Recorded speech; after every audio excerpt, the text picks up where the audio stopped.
మాజీ మంత్రి హరీష్ రావుపై మంత్రి అడ్లూరి లక్ష్మణ్ మండిపడ్డారు. కవిత చేసిన ఆరోపణలకు ముందు సమాధానం చెప్పాలని డిమాండ్ చేశారు.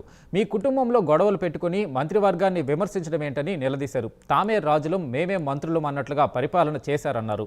రాష్ట్ర కేబినెట్లో పంపకాల గురించి మాట్లాడుకున్నారంటూ మాట్లాడతారా? నోటికి ఎంత వస్తే అంత మాట్లాడేస్తారా? అబద్ధాలు 10 సార్లు చెప్పి నిజమని నమ్మించే పనిలో హరీష్ రావు ఉన్నారని ఫైర్ అయ్యారు అంటూ మంత్రి ధ్వజమెత్తారు.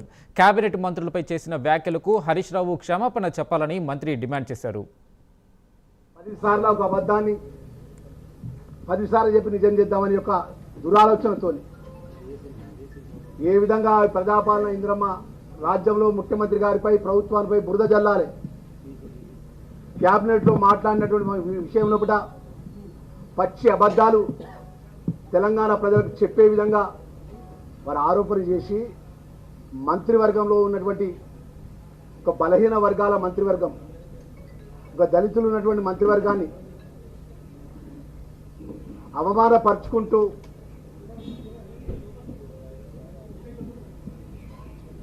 వారు మాట్లాడిన మాటను తక్షణమే క్షమాపణ చెప్పాలని చెప్పి మాజీ ముఖ్యమంత్రి కేసీఆర్ గారికి చెప్తున్నాం. మేము మీ హరీష్ రావుకు, మీ కేటీఆర్, మీ అల్లుని కొడుకు నోరు అదుపులో పెట్టుకోమని చెప్పు.